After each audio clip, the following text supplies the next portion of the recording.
अब इतनी भयंकर भयंकर आवाज हुई, मैया दौड़ी दौड़ी आई आंगन में, लाला को नहीं देखा। लाला कहाँ चला गया? ब्रजवासियों से पूछा, किसी को मालूम नहीं। तब तो जाग करके लाला कहीं अन्यत्र पड़े हुए मिले। ब्रजवासी एकत्रित हो गए, सब कहने लगे, मैया पतो ना है जब से लाला को जन्म भयो ब्रजमंडल में कुछ न कछु बात तो है। ऐसा करो आके ग्रह नक्षत्र ही दिखवा लो, जब विपत्ति आती है तभी अपन को कुछ देखने का दिखाने का मन करता है। अब आज नंद रानी ने बाबा से कहा, बाबा ऐसा करो कोई ब्राह्मण ज्योतिषी हो, बाती लाला के ग्रह नक्षत्र दिखवा लो कि कम से कम जी तो पता चल जाए। जब ते हमारा लाला पैदा हुआ कहीं तो पूतना आई, कहीं सक्टासुर आया, कहीं अब ये तृणावर्त आ गया। अब तो ऐसे कोई न कोई उपद्रव होते रहते हैं ब्रजमंडल में। बाबा ने कहा ठीक है देवी, तुम कहती है तो जाता हूँ। और बाबा जाते हैं तो जाते समय रास्ते में उनको गर्गाचार्य जी से भेंट हो गई। गर्गाचार्य जी परम विद्वान ज्योतिषी, लेकिन उन्होंने कहा देखो मैया बाबा ने पूछा जाकर के गर्गाचार्य से, बाबा एक बात बताओ, अब आप हमारे घर में चलो। क्यों? अरे हम कहा बतावे बाबा, जब ते हमारे घर में हमारा लाला आयो है तब से आए दिन नित्य उपद्रव हो रहे हैं, कुछ समझ में ना आ रहा। तो तुम ऐसा करो बाकी ने ग्रह गोचर देख करके बताओ तो सही। बाबा बोले, बाबा की बात सुन के गर्गाचार्य जी बोले ठीक है लाओ मैं अभी देखूं। ऐसा करो तुम बाबा को नाम बताओ जल्दी से मुझे। नंद बाबा बोले नाम? बाबा नाम तो हमने अभी रखो ही ना है अपने छोरा को, हम तो लाला लाला कहवे। गर्गाचार्य जी बोले कर लो बात, जब नाम ही ना है तो काय के ग्रह गोचर देव, ग्रह तो नाम से ही चलेंगे ना। तो नंद बाबा बोले बाबा क्षमा करियो, लाला बहुत दिनों में भयो ना, इतने उत्सव हुए घर में और इतने उपद्रव हो रहे हैं, कुछ समझ में ही ना आवे कब क्या करें। अब तो तुम ऐसा करो, आप आ गए, आपसे बड़ो कोई ज्योतिषी तो है ना ब्रजमंडल में, तो क्यों ना आप ही हमारे लाला को नामकरण संस्कार कर दो। गर्गाचार्य जी बोले देखो मैं कर तो दूंगा तुम्हारे लाला का नाम संस्कार, लेकिन एक शर्त पे करूंगा, आप कोई बड़ा आयोजन नहीं करेंगे, क्योंकि आप बड़ा आयोजन करते हैं और कहीं ना कहीं कोई उपद्रव हो जाता है। नंद बाबा बोले देखो तुम जैसा कहो वैसा कर लेंगे, लेकिन आप कुछ ना कुछ तो करो। तब नंद बाबा से कहा कि ठीक है ऐसा करो, तुम अपनी गौशाला में पीछे के दरवाजे से लेकर के कन्हैया लाला को आ जाओ, तब मैं तुम्हारे लाला का नाम संस्कार कर दूंगा। नंद बाबा भागे भागे घर में गए। अरे देवी सुनती हो, आज तुम्हें पता है सब हमारे ब्रजमंडल के अच्छे ज्योतिषाचार्य ना वो आए हैं, लाला के नामकरण संस्कार की कह रहे हैं। नंद रानी बोली ना ना ऐसे नामकरण संस्कार कर दूंगी मैं लाला को, इतनी वर्ष में मैंने लाला को जन्म देखो है ना, अब मैं ऐसे ही चुपचाप में नाम संस्कार ना करूंगी, मैं जा गांव को बुलाऊं, कम से कम मैं लाला के जन्म उत्सव में 11 गामन की चूल करूंगी। चुपचाप से तुम सोच रहे हो चुपचाप निकल जाओ। नंद बाबा बोलो देखो देवी जिद मत करो, तुमको मालूम है तुम जब जब कोई उत्सव करती तब तब कोई ना कोई उपद्रव होता है कि नहीं होता। ये बात तो ठीक कही तुमने। तो बाबा ने मना कर रखी गर्गाचार्य जी ने, अगर कोई उपद्रव करोगे तो मैं कोई नामकरण संस्कार नहीं करूंगा। नंद रानी बोली ठीक है अगर तुम कहते हो तो ऐसा कर लेते हैं, लेकिन देखो नामकरण संस्कार तो मैं चुपचाप कर ली हूँ, जब लाला को और कोई उत्सव करूंगी तो मुझे तुम ऐसे मत करियो। बाबा ने कहा ठीक है जैसा देवी आपको पसंद आए कर लेना, पर अभी नामकरण तो कर लो। तब तक उनको याद आया कि अरे हमारे घर में रोहिणी भी रह रही है, वसुदेव जी की पहले की पत्नी, उनके भी बालक हुआ, उसका भी कोई नामकरण नहीं हुआ, क्यों ना दोनों बालकों को साथ ले आना। अब माता रोहिणी और माता यशोदा दोनों साथ में आती हैं। दोनों के मन में, अच्छा एक माताओं के मन में अनायास ये बात रहती है परीक्षा लेने की, रहती कि नहीं रहती है? कोई भी माता हो कहीं की भी देवी हो, उनके मन में ये बात तो आई जाती है कि ये पंडित अच्छो पंडित है कि ना है, ये ज्योतिषी अच्छो ज्योतिषी है कि ना है, कहीं खड़िया पंटन तो ना है। बोलो राधे राधे राधे राधे राधे। खड़िया पंटन जाने कहते बोले न जाने जाने न जाने। अरे एक पंडित जी थे गांव में, वो बेचारे ज्योतिष पढ़े नहीं थे, कुछ पंचांग वगैरह नहीं जानते थे, गांव वाले, और गांव में एक ही पंडित थे बेचारे। और गांव वाले जब भी आवे तो उनसे बोलें भैया बाबा आज क्या तिथि है, आज क्या है, तो बेचारे जानते तो थे नहीं, कहते भैया मैं जाऊं अभी पूछ के आऊं। और पास के गांव में कोई पंडित जी रहते थे, वहां जाते भागते भागते वहां पूछ करके फिर आते, फिर गांव में बताते। बेचारे पंडित जी की बड़ी दुर्दशा थी। एक बार उन्होंने सोचा भागवत कोई आयोजन ऐसा हुआ था जिसमें कोई बाहर के पंडित आए थे, पढ़े काशी से विद्वान, काशी से विद्वानों से पूछ लिया भैया एक बात बताओ, ये तिथि नक्षत्र बार का होवे, कछु हमको भी समझा दो थोड़ा बहुत, हमारे गांव में कोई पूछे हमको दूसरे गांव में पूछ के आके फिर बतानी पड़े। तब उन्होंने बताया अच्छा ऐसा करो तुम्हें ना अपने घर में कुछ ऐसा चीज़ लेके आओ जो गिनती करके रख सके। ठीक है। अब उनके घर में और कुछ तो मिला नहीं, पहले घर में क्या करते थे, पुताई के लिए खड़िया रखा करते थे, है ना, खड़िया, खड़ी जिसको बोलते हैं, खड़ी के डेले रखे थे, तो खड़ी के डेले उठा लाए परसा भर के, अंजलि बांध करके लेके आए, लो बाबा जी ले आए। उन्होंने कहा देखो ऐसा करो, एक 2 3 4 5 6 7 8 9 10 11 12 13 14 15 खड़िया गिन के रख दी। एक तरफ के आले को काला कर दिया, एक तरफ का सफ़ेद रखने दिया। कहा तुम इधर से इधर रखोगे तो सफ़ेद की तरफ जब पूरी हो जाए तो समझ लेना पूर्णिमा आ गई, और काले की तरफ जब रखोगे तो मान लो अमावस्या आ गई।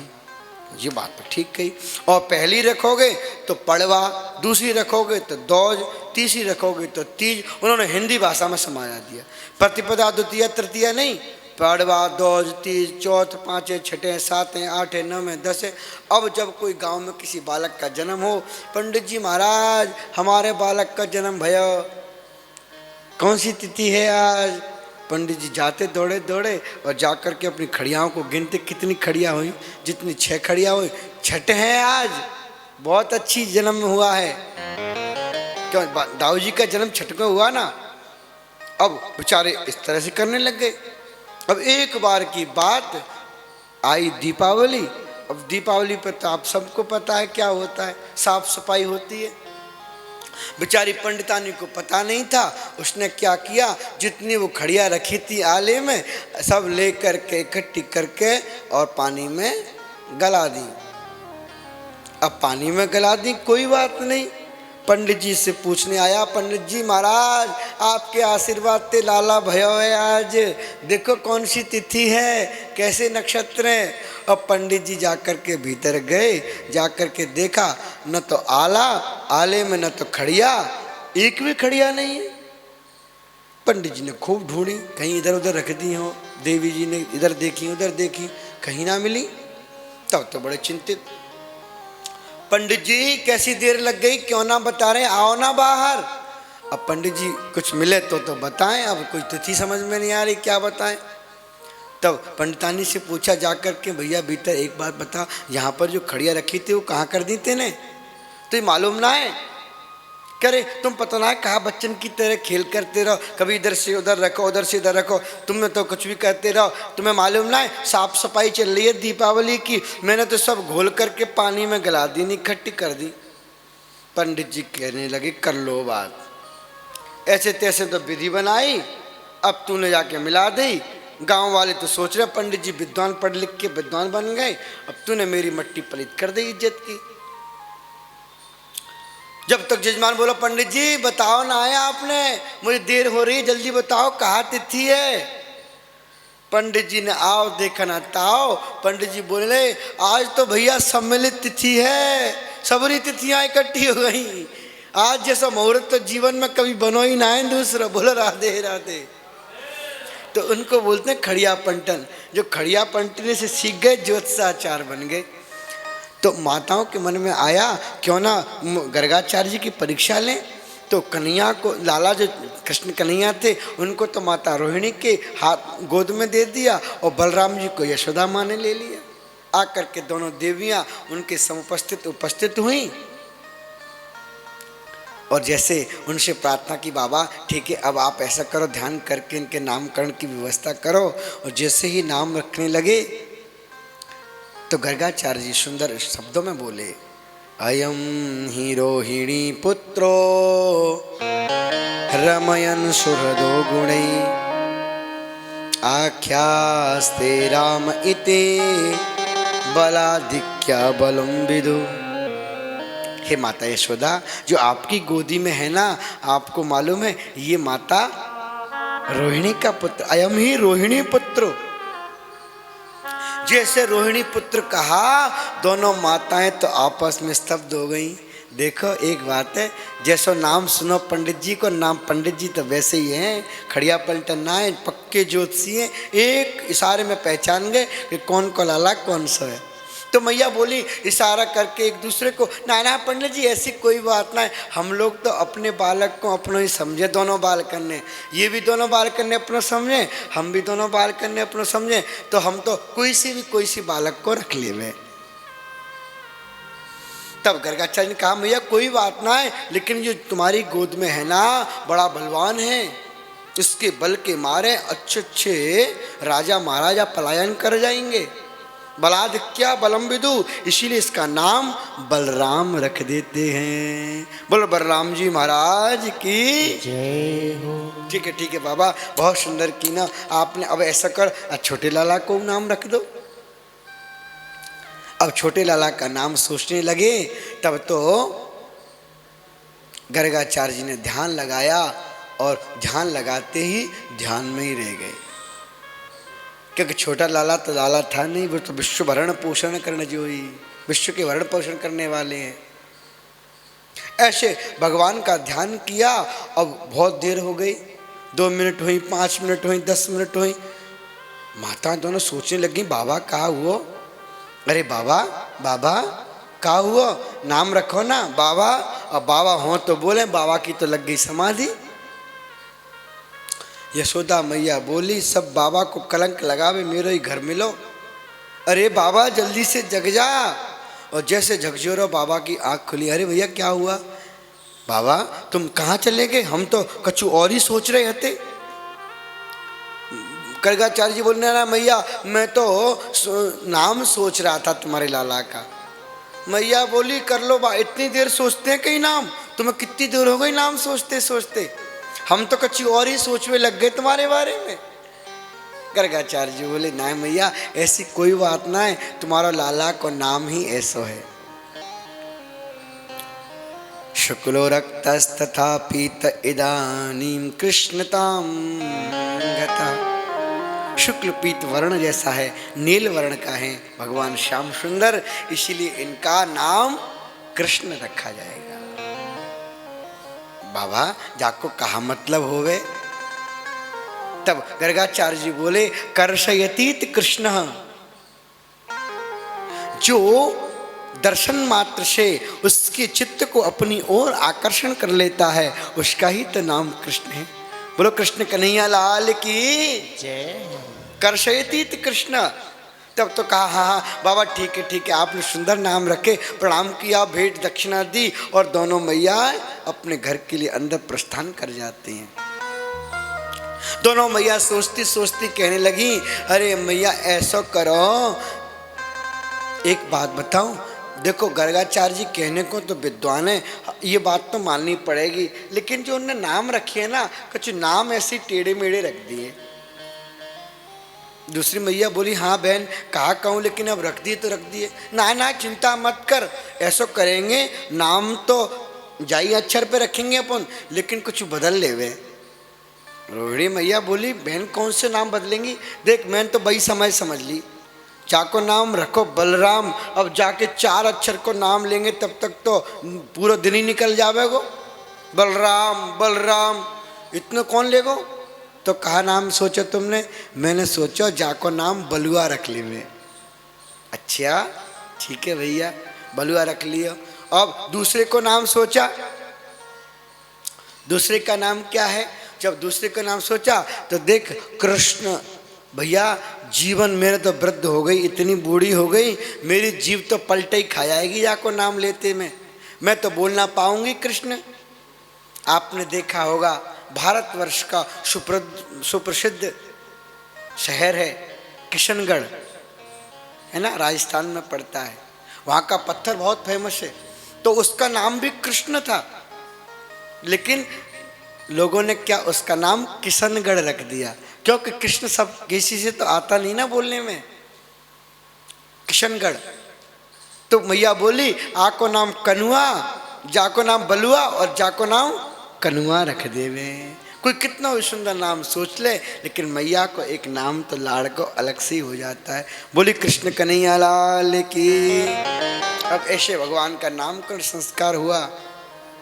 आज श्याम सुंदर थोड़ा 1 वर्ष के बाद में थोड़ा घुटुअन घुटुअन चलने प्रारंभ कर देते हैं। जब घुटुअन घुटुअन चलते हैं तो मैया ने उनके पैरों में सुंदर पैजनियाँ बांधी नहीं। अब घुटू चलने से बालक के मन में आती है कि क्यों ना मैं खड़ा, अब वो पैजलियाँ बजती हैं, हाथों में करधनी बांधी है बढ़िया, तो जो हाथ चलाते तो हाथ बजते हैं, पैर को बजाते तो पैर बजते हैं। कन्हैया अब छोटे से लाला हैं और जो बजने की आवाज़ होती है कन्हैया तो बार बार अपने पैर को धरती पे पटकते हैं। चलना तो बेचारे जानते नहीं। जैसे जैसे उनके पैरों की आवाज़ होती है, उन रोनों की, श्री सूरदास जी बड़ा सुंदर भाव वर्णन करते हैं। रोन झुन जनन जनन जन, रोन झुन जनन जनन जन, बाजत पैजनिया, बाजत पैजनिया, रोन झुन जनन जनन, बाजत पैजनिया, बाजत पैजनिया, झुन रोन झुन जनन जनन जन, झुन रोन झुन जनन जनन जन, माँ तो यशोदा चलन सिखावे, मात यशोदा चलन सिखावे, ओ माँ तो यशोदा चलन सिखावे, मात यशोदा चलन सिखावे, उंगली पकड़ दो कनिया, रोन झुन जनन जनन जन, रोन झुन जनन जनन, बाजत पैजनिया, बाजत पैजनिया। कितना सुंदर दृश्य हो रहा है। नंदरानी के आंगन का माता अपनी दोनों उंगलियों को लाला के हाथ में पकड़ा देती हैं और थोड़ा थोड़ा चलना सिखाती है। जैसे जैसे कन्हैया चलते हैं तो पैरों की आवाज़ होती है, तो कन्हैया जोर जोर से पैर पटक पटक के और आगे दौड़ लगाते हैं। सुंदर श्री सूरदास जी उस रसखान वर्णन करते हैं। ऐसे मेरे श्याम सुंदर का स्वरूप माता यशोदा ने भगवान श्याम सुंदर को सांवले कलर के है ना, तो पीत प्रधान पहना रखा है। पीत झंगुलिया तन पर शोहे, पीत जंगुलिया तन पे सोहे, पीत झंगुलिया तन पर शोहे, प्रीत जंगुलिया तन पे सोहे, और सिर चोटी लटकनिया, और टोपी लटकनिया, रुन झुन जनन जनन जन, रुन झुन जनन जनन जन, बाजत पैजनिया, बाजत पैजनिया। श्याम सुंदर पकड़ करके चलना सीख रहे हैं। जो त्रैलोक्य के रचयिता हैं, तीनों कालों को जानने वाले, तीनों सृष्टियों को वो रचते हैं, भूत भविष्यवान वर्तमान। लेकिन आज माता के इशारे पर वो चल रहे हैं। तीनों लोक जाके उधर विराजे, तीन लोक जाके उधर विराजे, तीन लोक जाके उधर विराजे, तीन लोक जाके उधर विराजे, ताहे नचावे ग्वालिनिया, काहे नचावे ग्वालिनिया, रुन झुन रुन झुन झनन झनन झन, रुन झुन रुन झुन जनन जनन भग बाजे पे जनिया।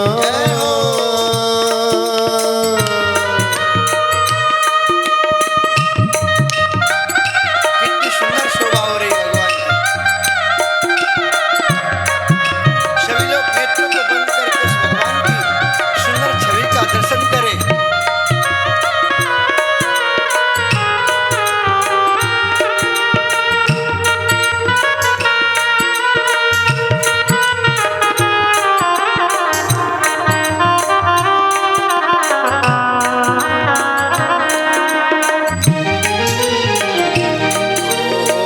शूरदास प्रभु तन को निहारत, सूरदास प्रभु तन को निहारत, शूरदास प्रभु तन को निहारत, सूरदास प्रभु तन को निहारत, सकल विश्व को धनिया,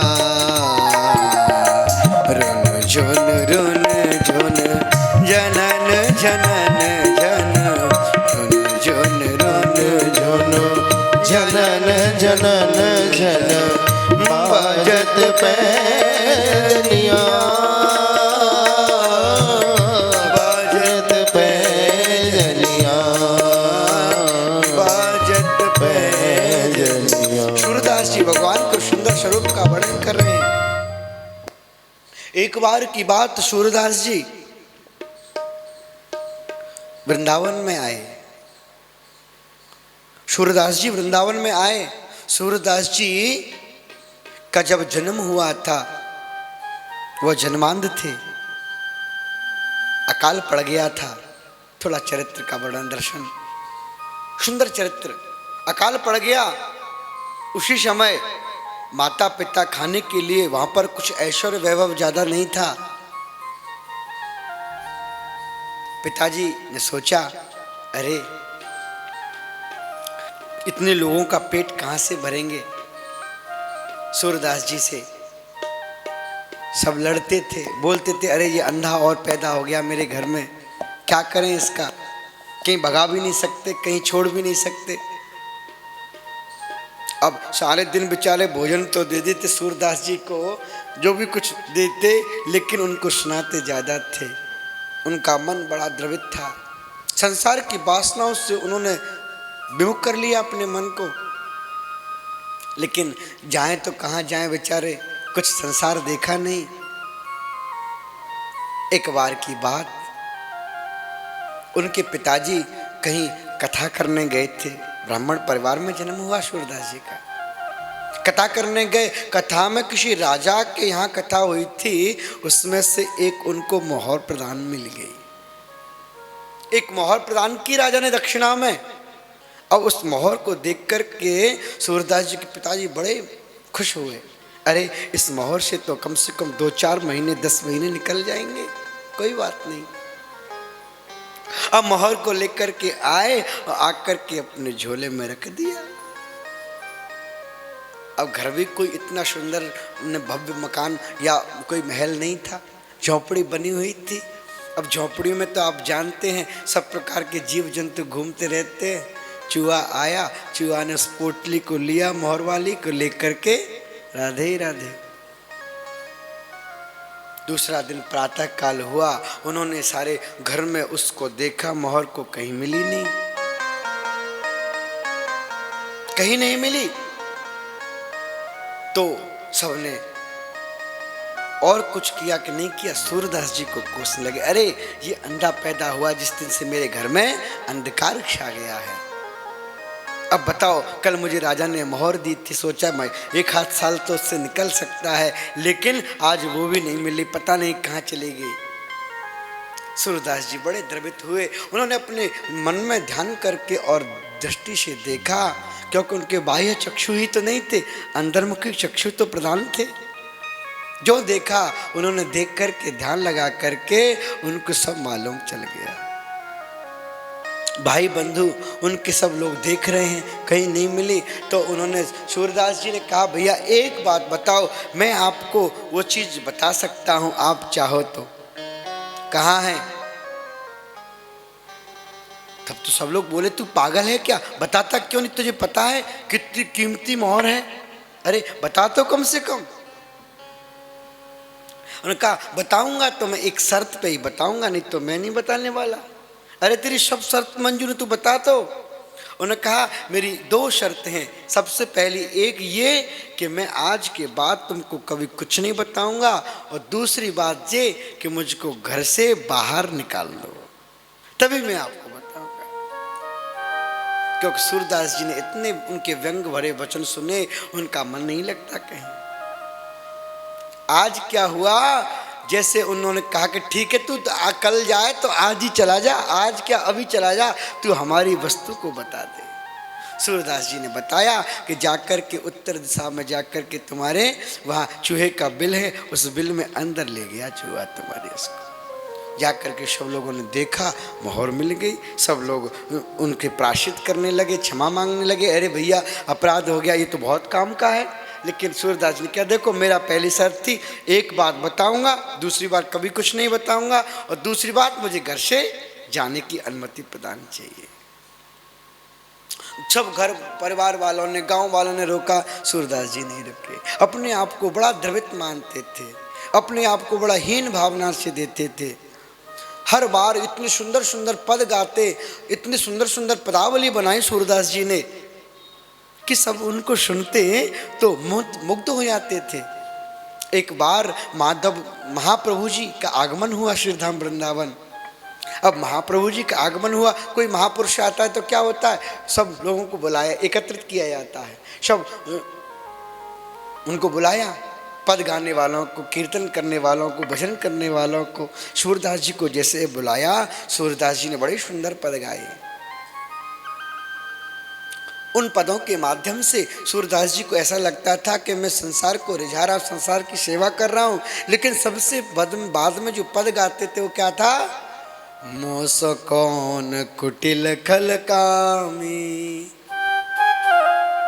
तान सुध दीन ताहि बिसरानी, मोशम नमक हरामी। इतने सुंदर सुंदर पद गाने के बाद क्या कहा, मोसो कौन कुटिल खल कामी, अरे मैं मुझ जैसा कोई कुटिल नहीं हो सकता, मुझ जैसा कोई मूर्ख खल नहीं हो सकता, मुझ जैसा कोई कामी नहीं हो सकता। कुटिल खल कामी अपने आप को बताया।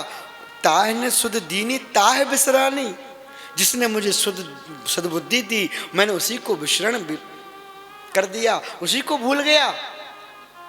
मौसम नमक हरामी, अरे मैं तो बड़ा नमक हरामी हूँ महाराज। महाप्रभु जी ने इस बात को सुना तो कहा, भाई तुम सूरदास सुंदर पद गाते हो, लेकिन तुम ये संसार की बातों को क्यों गाते हो, रोना धोना क्यों करते हो। सूरदास जी ने कहा, प्रभु जो मैंने जीवन में स्वीकार किया, जो मैंने मनुष्यों से अपने आचार व्यवहार में सुना देखा, वही तो मैं बोलूँगा, वही तो मैं सीखूँगा। तब महाप्रभु जी कहते हैं, नहीं नहीं ऐसा करो, अब तुम जाओ यमुना स्नान करके आओ, यमुना स्नान करके जो आओगे तब हम आपको कुछ शिक्षा देंगे। सूरदास यमुना गए, स्नान करके आए। यमुना स्नान करने के बाद महाप्रभु जी के पास आए। महाप्रभु जी ने उनको कंठी माला पहनाई, मंत्र प्रदान किया, गुरु मंत्र, क्योंकि बिना गुरु के कुछ नहीं हो सकता। गुरु ज्ञान ऐसा अद्वैत होता है कि जो सालों साल वर्षों वर्षों तक जो अपराध हमसे होते रहते हैं, लेकिन जब गुरु मंत्र प्राप्त हो जाता है, गुरु दीक्षा मिल जाती है, तो हमारे जितने कलमश होते हैं, जितने पाप होते हैं, सारे के सारे धुल जाते हैं। हमारे सदगुरुदेव कहा करते थे कि एक शिष्य को बनाने में एक गांव में आग लगाने के बराबर पाप मिलता है। एक मधु के छत्ते में आग लगाने के बराबर पाप मिलता है। एक गांव को जलाने का पाप एक शिष्य को बनाने में मिलता है। क्योंकि जो शिष्य करता है ना शुभ और अशुभ, उसका आधा भाग गुरु मंत्र देने के बाद गुरु का हो जाता है। ऐसा नहीं है, गुरु का भी आधा भाग शिष्य को प्राप्त होता है, तभी तो शिष्यता स्वीकार करते हैं। कृष्ण भगवान से अर्जुन ने सारे विद्या सीखी। कैसे सीखी? शिष्यस्तेहम साधमाम त्वाम प्रपन्नम। भगवान ने इंद्र को ही, भगवान ने अर्जुन को ही उपदेश क्यों किया? क्योंकि अर्जुन ने भगवान के सामने शिष्यता स्वीकार कर ली। कहा प्रभु मैं आपका शिष्य हूँ, आप मेरे पर कृपा कीजिए, मेरा मार्गदर्शन कीजिए। आज वही बात सूरदास जी पर मंत्र दीक्षा देख करके उनको प्रदान की और उनके सर पे हाथ रखा तो सारे वेद वेदांतों का ज्ञान प्राप्त करवा दिया सूरदास जी को।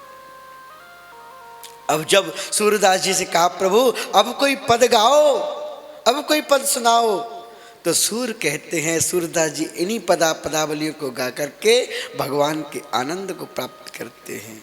क्योंकि अब मुझे और संसार में कुछ नहीं दिख रहा, भगवान की लीला का बोध हो गया। गुरु मंत्र प्राप्त होने से उनके अंतरंग मन में भगवान की झांकी सज गई और वही सूरदास ऐसे सुंदर सुंदर पद सुनाते हैं कि भगवान का अवतरण हुआ। अरे एक बार की बात, सूरदास जी वृंदावन में रहा करते थे और